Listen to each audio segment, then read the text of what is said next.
Welcome back to Talk of the Town. I'm joined now by Sandy and Sharon, and you ladies are with the YWCA Rock County. Thank you so much for being here today. Thank you for having us. And we are talking about an awesome event coming up, Walk a Mile in Her Shoes, which many folks have heard of. It's really an event that takes place nationally and also taking place with us here close to Madison in the Rock County area in Janesville, and an event supporting people who have experienced domestic violence and to walk a mile in her shoes, as they say. So thank you both for being here today. And to start off with that, could we just talk a little bit about what the event is all about and what people can be a part of? There's a lot of aspects that the people can be a part of for the event. The main event, obviously, is the walk. Yeah. We encourage anyone who wants to come and walk. We've got shoes available, so if you don't have high-heeled shoes, come on over, and the shoe fitting starts at 4:30. And you don't have to wear high heels. You don't have to. But it is fun. It's a lot of fun. If you go on the website, you'll see a lot of great pictures, because this is actually our 10th anniversary year. Wow. So we've had a lot of great walkers. I mean, we started out for about 30 way back when, and we had over 200 walkers last year. That's great. So it's an amazing event. But obviously, if you don't want to walk, you can certainly come to support the YWCA, the domestic abuse programs, right at the Pontiac Convention Center, because we've got live auction, silent auction. We've got a wonderful program, a just very casual dinner. So, Awesome. Please, it's $30 a person. So if you don't want to walk, please, by all means, come on over and support the people that are walking and support a really, really good cause. Absolutely. And where did this event originate from?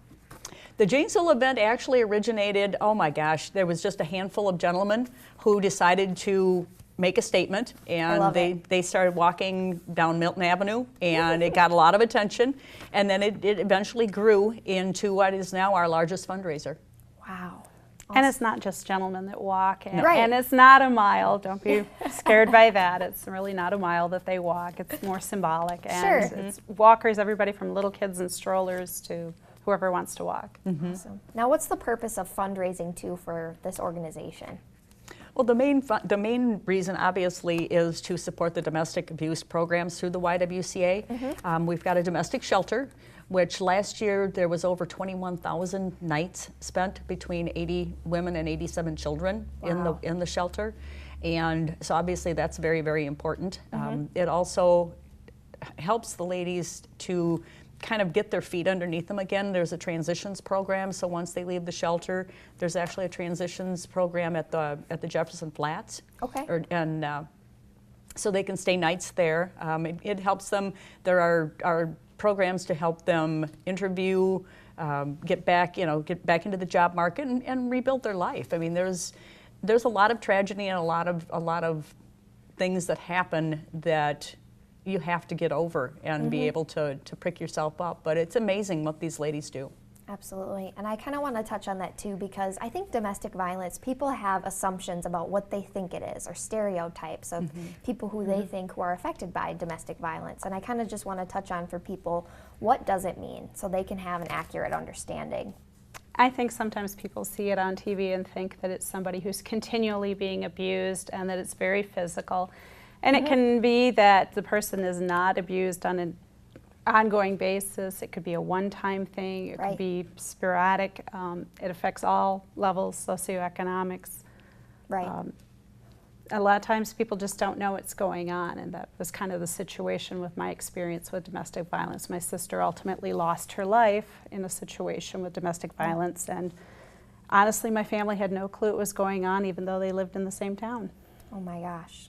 And that is so important to share, because people do have assumptions that, that they think maybe you're going to see bruises or a black eye. But a lot of times too, it can be psychological control, and that's something that, you can't see, but it really can hurt people and hurt anybody. Like you said, race, ethnicity, even gender.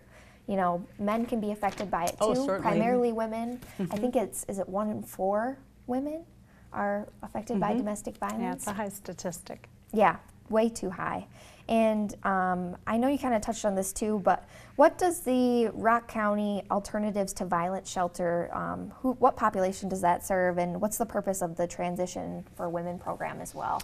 The Transitions for Women program, as I mentioned, actually allows them to be able to move from one one facility where, you know, they start out with the shelter itself, and it allows them to have an apartment.